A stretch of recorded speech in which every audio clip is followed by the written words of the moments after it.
우리 사도신경으로 신앙 고백함으로 수요일 저녁 예배 시작하겠습니다. 전능하사 천지를 만드신 하나님 아버지를 내가 믿사오며 그 외아들 우리 주 예수 그리스도를 믿사오니 이는 성령으로 잉태하사 동정녀 마리아에게 나시고 본디오 빌라도에게 고난을 받으사 십자가에 못 박혀 죽으시고 장사한 지 사흘 만에 죽은 자 가운데서 다시 살아나시며 하늘에 오르사 전능하신 하나님 우편에 앉아 계시다가 저리로서 산자와 죽은 자를 심판하러 오시리라. 성령을 믿사오며 거룩한 공예와 성도가 서로 교통하는 것과 죄를 사하여 주시는 것과 몸이 다해 사는 것과 영원히 사는 것을 믿사옵나이다. 아멘. 우리 찬송가 300장 함께 찬양하겠습니다. 찬송가 300장입니다.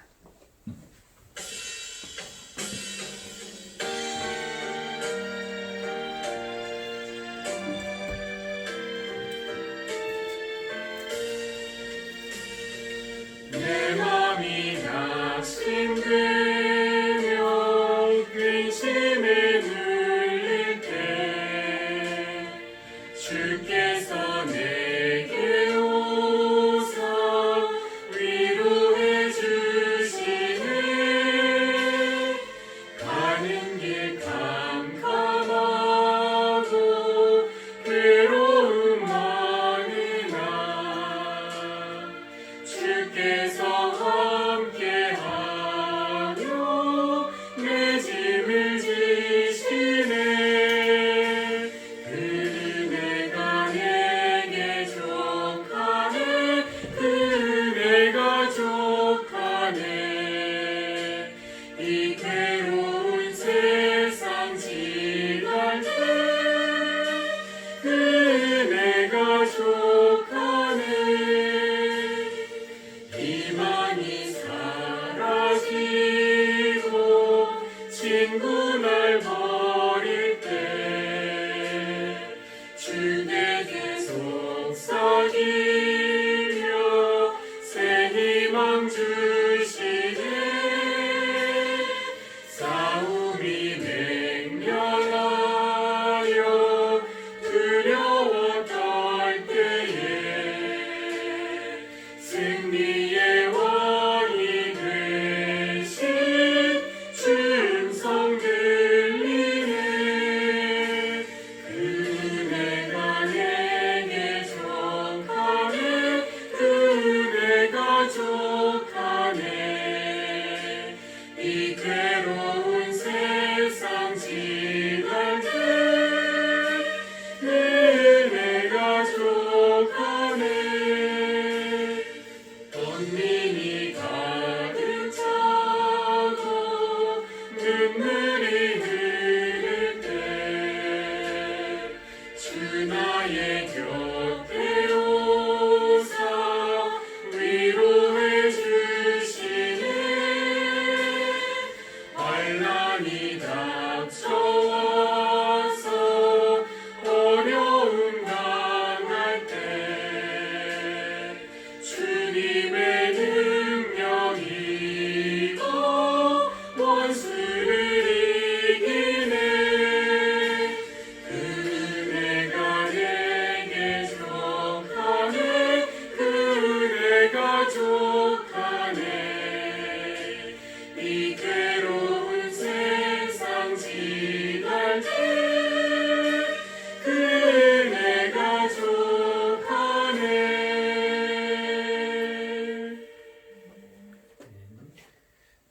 기도하겠습니다. 하나님, 오늘 수요 저녁 예배에 우리를 불러주시니 감사합니다. 우리 성도들 몸은 흩어져 있지만 이 시간에 함께 예배하는 교우들의 얼굴을 떠올리며 마음을 모아봅니다. 우리의 마음에 있는 모든 걱정과 아픔과 슬픔, 모든 분노와 눈물, 그리고 모든 소망과 기쁨도 우리 입술로 표현되는 말이나 아니면 우리의 마음의 생각까지도 주님께 올려지는 기도의 향기가 되기를 원합니다.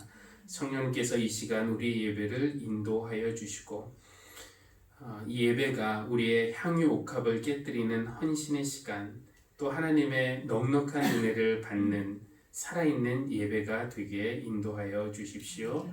예수님의 이름으로 기도합니다. 아멘. 오늘 수요일 저녁에 우리 요한복음 말씀을 계속 나누고 있는데 12장 할 차례입니다. 오늘 1절에서 26절까지의 말씀입니다. 요한복음 12장 1절에서 26절까지의 말씀인데요. 교독을 하도록 하겠습니다. 1절부터 26절까지의 말씀, 요한복음 12장입니다. 6월절 엿새 전에 예수께서 베다니에 가셨다. 그곳은 예수께서 죽은 사람 가운데 살리신 나사로가 사는 곳이다. 거기서 예수를 위하여 잔치를 베풀었는데 마르다는 시중을 들고 있었고 나사로는 식탁에서 예수와 함께 음식을 먹고 있는 사람들 가운데 끼어 있었다. 그때 마리아가 매우 값진 순나드 향유 한 근을 가져다가 예수의 발에 붓고 자기 머리털로 그 발을 닦았다. 온 집안에 향유 냄새가 가득 찼다. 예수의 제자 가운데 하나이며 장차 예수를 넘겨줄 가룟 유다가 말하였다. 이 향유를 300데나리온에 팔아서 가난한 사람들에게 주지 않고 왜 이렇게 낭비하는가? 그가 이렇게 말한 것은 가난한 사람을 생각해서가 아니다. 그는 도둑이어서 돗자루를 맡아가지고 있으면서 거기에 든 것을 훔쳐내곤 하였기 때문이다. 예수께서 말씀하셨다. 그대로 두어라. 그는 나의 장사날에 쓰려고 간직한 것을 쓴 것이다. 가난한 사람들은 언제나 너희와 함께 있지만 나는 언제나 너희와 함께 있는 것이 아니다. 유대 사람들이 예수가 거기에 계신다는 것을 알고 크게 떼를 지어 몰려왔다. 그들은 예수를 보려는 것만이 아니라 그가 죽은 사람들 가운데서 다시 살리신 나사로를 보려는 것이었다. 그래서 대제사장들은 나사로를 죽이려고 모의하였다. 그것은 나사로 때문에 많은 유대 사람이 떨어져 나가서 예수를 믿었기 때문이다. 다음 날에는 명절을 지키러 온 많은 무리가 예수께서 예루살렘에 오시다는 말을 듣고 종려나무 가지를 꺾어 들고 그분을 맞으러 나가서 호산나 주님의 이름으로 오시는 이에게 복이 있기를 이스라엘의 왕에게 복이 있기를 하고 외쳤다. 예수께서 어린 아기를 보시고 그 위에 올라타셨다. 그것은 이렇게 기록한 성경 말씀과 같았다. 시온에 따라 두려워하지 말아라. 보아라, 내 임금이 어린 아기를 타고 오신다. 제자들은 처음에는 이 말씀을 깨닫지 못하였으나 예수께서 영광을 받으신 뒤에야 이것이 예수를 두고 기록한 것이며 또 사람들도 그에게 그렇게 대하였다는 것을 회상하였다. 또 예수께서 무덤에서 나사로를 불러내어 죽은 사람들 가운데서 살리신 때 함께 있던 사람들이 그 일어난 일을 증언하였다. 이렇게 무리가 예수를 만나러 나온 것은 예수가 이런 표징을 행하셨다는 말을 들었기 때문이다. 그래서 바리새파 사람들이 서로 말하였다. 이제 다 틀렸어. 보시오. 온 세상이 그를 따라갔소. 명절에 예배하러 온 사람들 가운데 그리스 사람이 몇 있었는데 그들은 갈릴리 베세다 출신 벨리베게로 가서 청하였다. 선생님, 우리가 예수를 뵙고 싶습니다. 필립은 안드레에게로 가서 말하고 안드레와 필립은 예수께 그 말을 전하였다. 예수께서 그들에게 대답하셨다. 인자가 영광을 받을 때가 왔다. 내가 진정으로 너희에게 말한다. 밀알 하나가 땅에 떨어져 죽지 않으면 하나는 그대로 있고 죽으면 열매를 많이 맺는다. 자기의 목숨을 사랑하는 사람은 잃을 것이요 이 세상에서 자기의 목숨을 미워하는 사람은 영생에 이르도록 그 목숨을 보존할 것이다. 나를 섬기려고 하는 사람은 누구든지 나를 따라오라. 내가 있는 곳에는 나를 섬기는 사람들과 함께 있을 것이다. 누구든지 나를 섬기면 내 아버지께서 그를 높여주실 것이다. 아멘. 오늘 읽은 요한복음 12장에는 크게 세 가지 이야기가 있는데 한 여인이 예수님의 발에 향유를 붓고 자신의 머리털로 닦은 이야기, 또 예수님의 예루살렘 입성 이야기, 그리고 예수님을 보기 위해 온 그리스 사람들의 이야기가 기록이 되어 있습니다. 하나씩 살펴보도록 하겠는데요. 첫 번째 이야기는 이제 1절에서 11절까지 향유를 부은 여인의 이야기입니다. 장소는 베다니, 나사로의 집이고요. 시간은 6월절 엿새 전, 그러니까 십자가 사건이 있기 일주일 전이라고 보시면 되겠습니다. 여기서 예수님을 위한 잔치가 있었는데 11장에서 예수님이 나사로를 살리신 이야기가 있으니 아마도 오빠를 살려주신 것에 대한 감사 의 잔치를 이 누이들이 베풀었다고 볼 수 있습니다. 근데 이 잔치 중에 한 가지 사건이 일어납니다. 나사로의 누이인 마리아가 순 나드 향유 한 나를 가져와서 그것을 깨뜨려서 예수님의 발에 붓고 자기의 머리털로 닦았는데 그 값어치가 300데나리온, 즉 노동자의 1년 연봉에 해당하는 값어치였습니다. 눈 깜짝할 사이에 일어난 이 사건 앞에서 사람들이 어떻게 반응해야 될지 몰랐던 것 같아요. 그러나 가룟 유다는 달랐습니다. 그는 못마땅하다는 듯이 이렇게 말하죠. 이 향유를 300데나리온에 팔아서 가난한 사람들에게 주지 않고 왜 낭비하는가?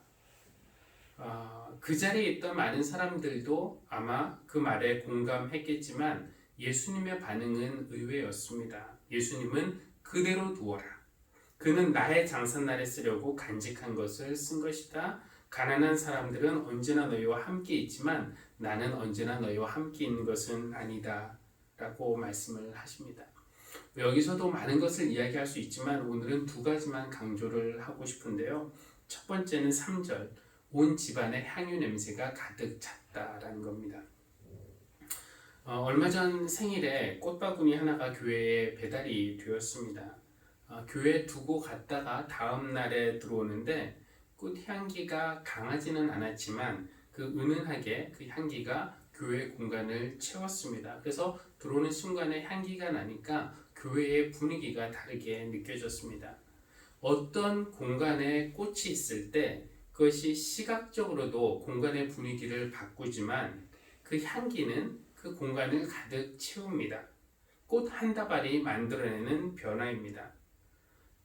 컴컴한 예배실에 아무도 없을 때와 여기에 한 누군가가 간절히 기도하고 있을 때 이것이 똑같은 공간이지만 그 한 명으로 인해서 공간이 전혀 다르게 느껴집니다. 그 한 명의 기도자가 만들어내는 거룩함의 향기가 예배실을 가득 채우는 것이죠.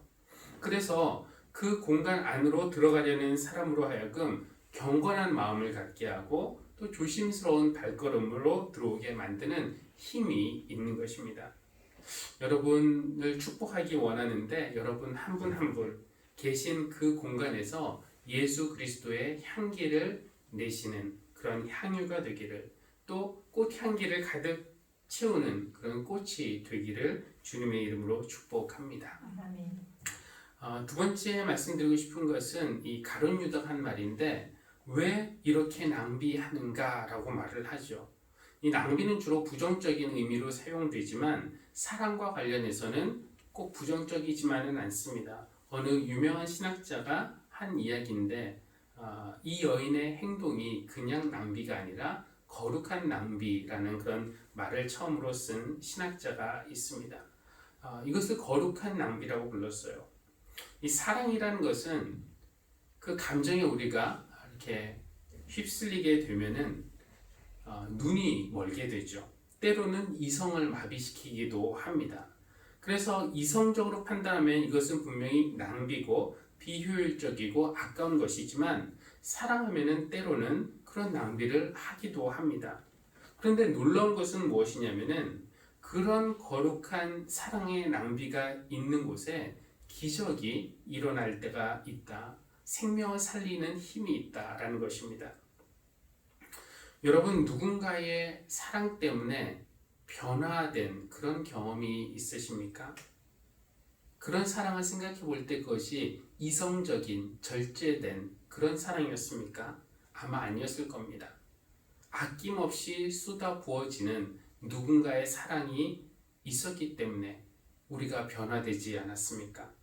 그런데 우리가 우리에게 그런 사랑을 쏟아 부어주려는 사람에게 누군가가 뭘 그렇게까지 하십니까? 그 낭비 아닙니까? 아깝지 않습니까? 말하면서 말렸다면은 우리는 사랑을 통해서 일어나는 변화를 경험하지 못했을 것입니다.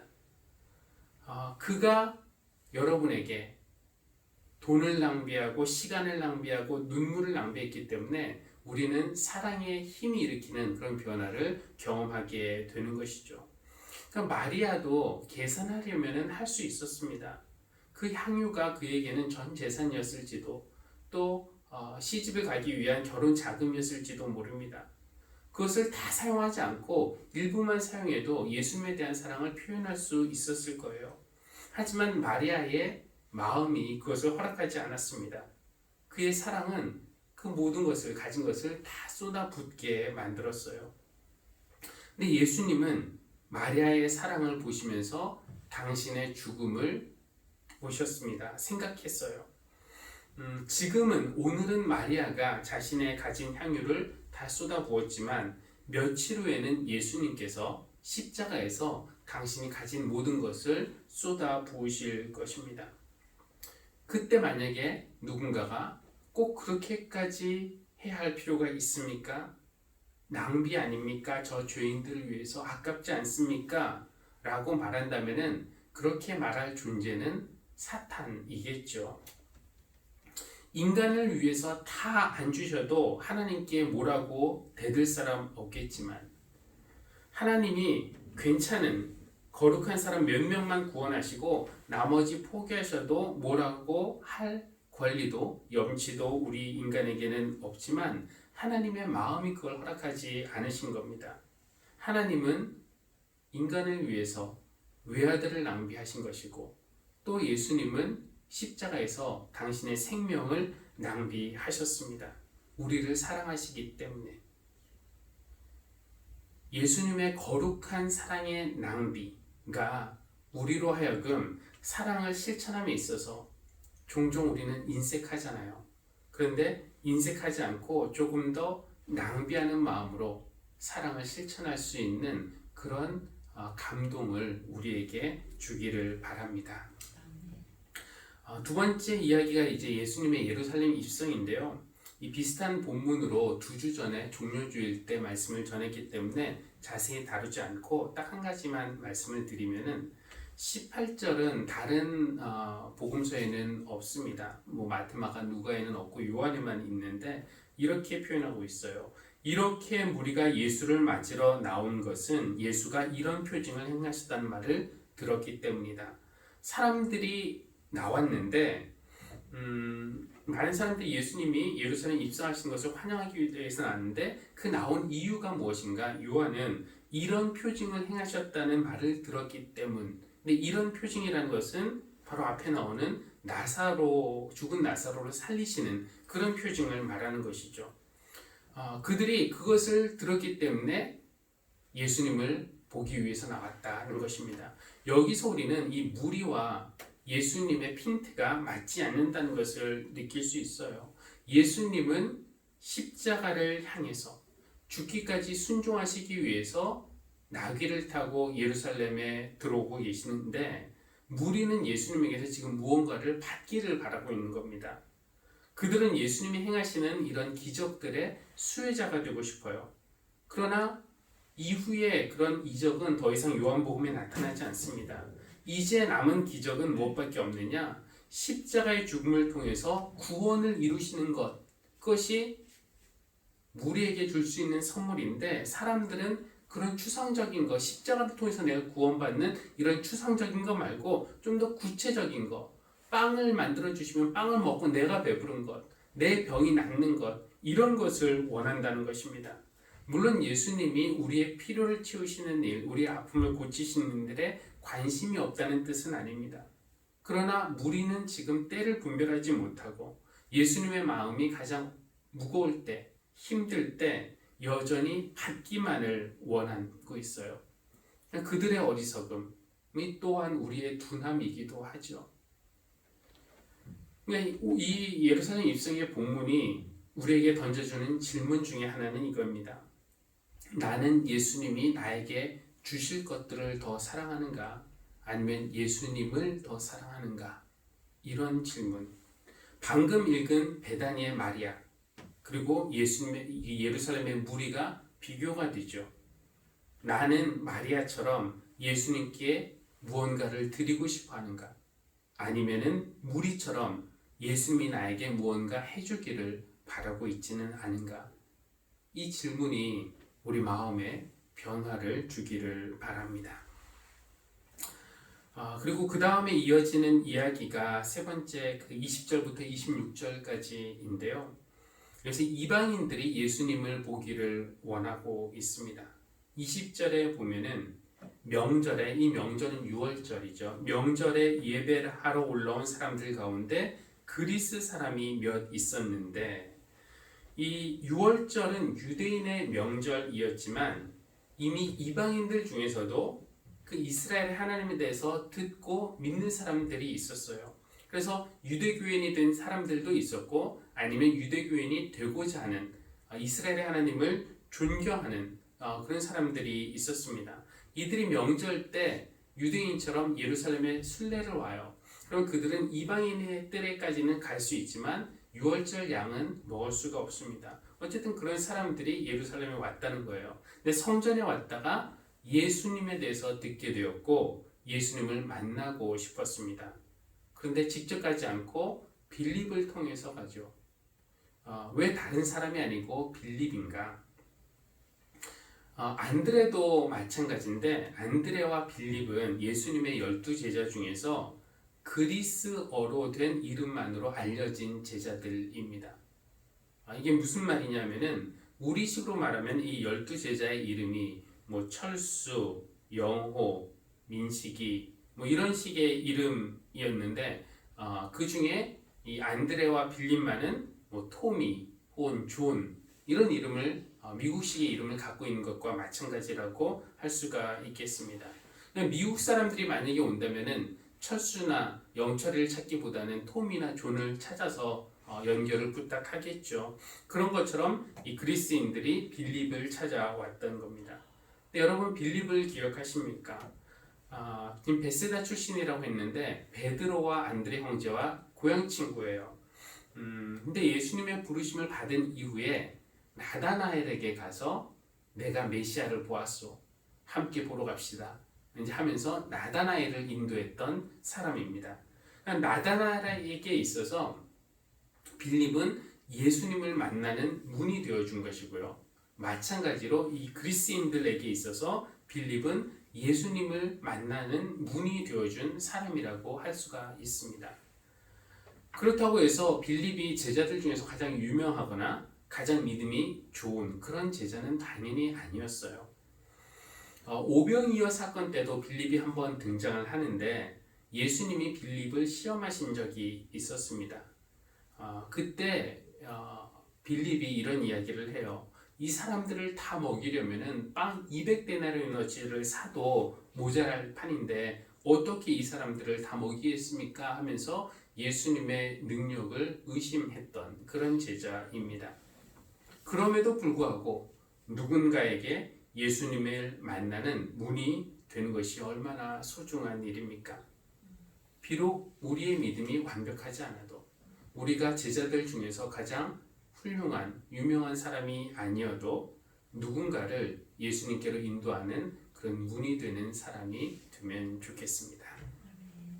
이 빌립과 안드레가 그리스 사람 몇 명을 주님께 이제 인도하면서 주님을 만나고 싶어하는 그리스 사람들이 있습니다라는 메시지를 전하자 예수님은 그럼 뭐 데려오너라 이런 얘기하지 않으시고 예수님은 지금 그들을 만나는 것보다는 당신의 때가 왔다는 것을 그들의 이야기를 통해서 알게 되셨습니다. 뭐 그렇다고 그들을 만나지 않고 물리치셨다라고 생각할 필요는 없어요. 근데 32절 우리가 읽지는 않았지만 그 보시면은 내가 땅에서 들려서 올라갈 때에 나는 모든 사람을 내게로 이끌어 올 것이다 라고 하셨습니다. 그러니까 예수님은 이런 생각 가지고 있던 겁니다. 이방 사람들이 몰려오는 것과 당신의 그 죽음 혹은 영광이 연결되어 있음을 알고 계셨습니다. 어떻게 보면은 죽음을 통해서 이방 사람들이 구원을 향해 몰려오는 것이 바로 예수님이 기대하셨던 열매이라고 말할 수도 있습니다. 그래서 이 제자들이 몇 명 그리스 사람들이 주님을 보고 싶어 하십니다 라고 할 때 조금 선문답 같지만 예수님은 인자가 영광을 받을 때가 왔다 라고 하시면서 유명한 말씀을 하시죠. 24절에서 밀알 하나가 땅에 떨어져서 죽지 않으면 한 알 그대로 있고 떨어져 죽으면 많은 열매를 맺는다. 열매를 많이 맺는다라고 말씀을 하십니다. 당신의 죽으심을 통해서 많은 이방인들이 몰려올 것이고 그들이 구원의 열매를 얻게 될 것이라는 그런 의미입니다.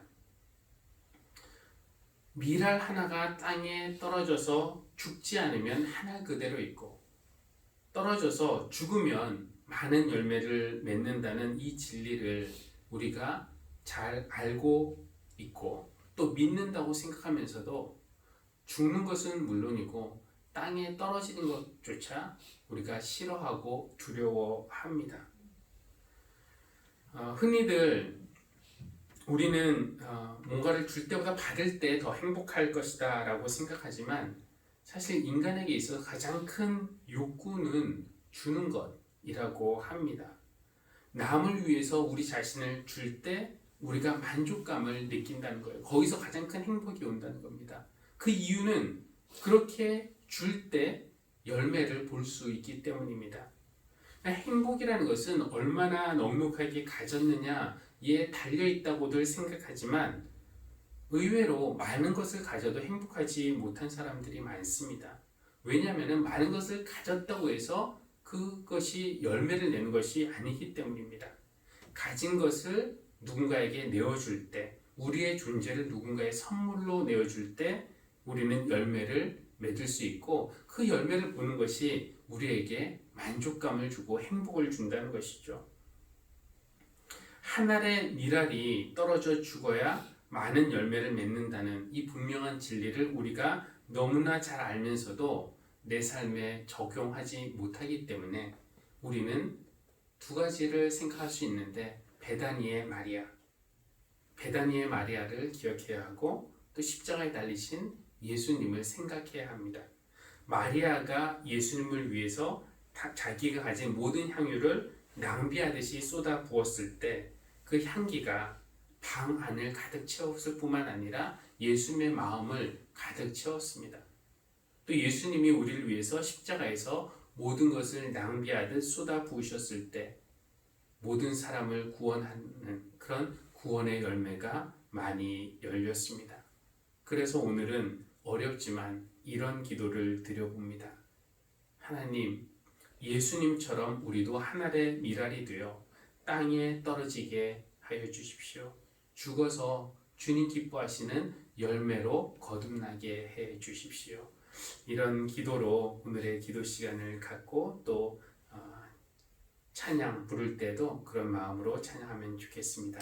내게 있는 향유 옥합 함께 찬양하겠습니다.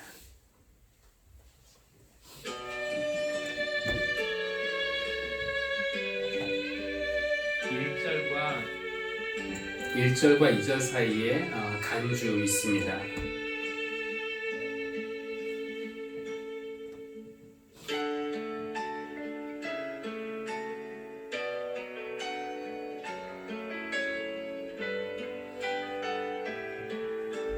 내게 있는 향유 옥합 내게 있는 향유 옥합 주께 가져와 그 발 위에 입 맞추고 예드립니다.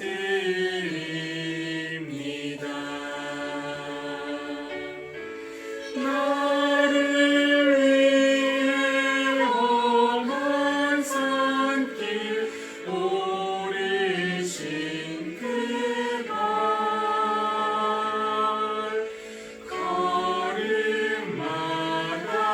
크신 사랑 새겨놓았네. 내게 있는 향유 옥합 주께 가져와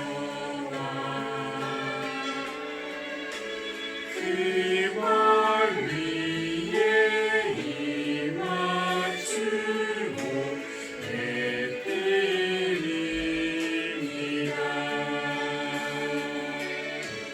나를 위해 십자가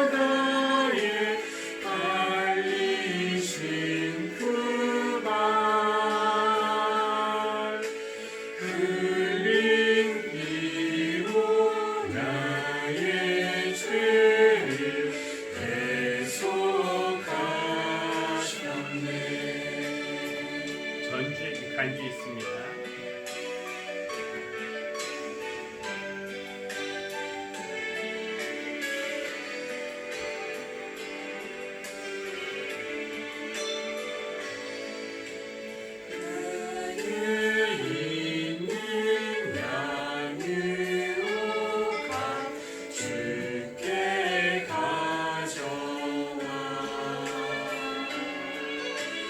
그말 위에 입 맞추고 엎드립니다. 주님 다시 땅 위에 임하실 그때 주의 크신 사랑으로 날 받아주소서.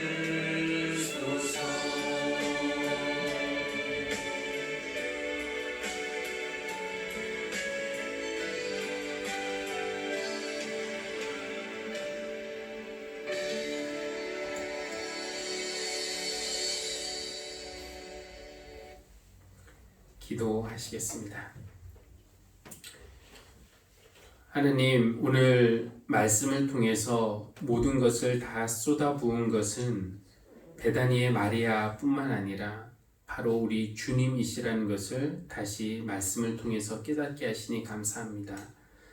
아깝다 아니하시고 우리를 위해 모든 것을 내어주시는 주님의 사랑에 다시 한번 감사드립니다.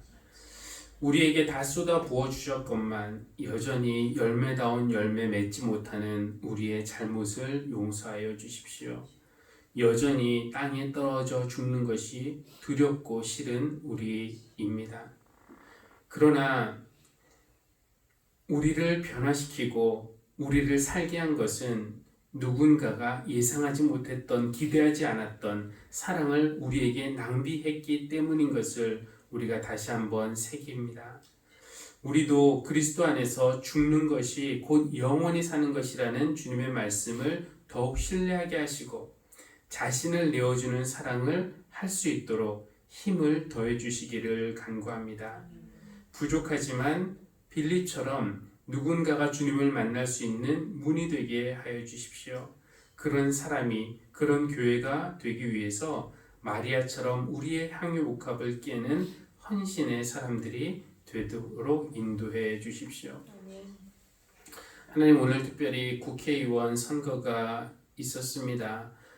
자신의 정치적인 욕망을 추구하는 사람, 선거 때만 4년에 한 번 국민을 위하는 그런 사람이 아니라 늘 국민을 섬기며 봉사할 수 있는 사람들을 국회로 보내주시고 조금 더 건강한 국회가 구성되어서 이 나라를 이끌어가게 인도하여 주시고 또 저들에게 하나님의 마음과 하나님의 지혜를 더해 주시기를 간구합니다. 이제는 우리의 구원자이신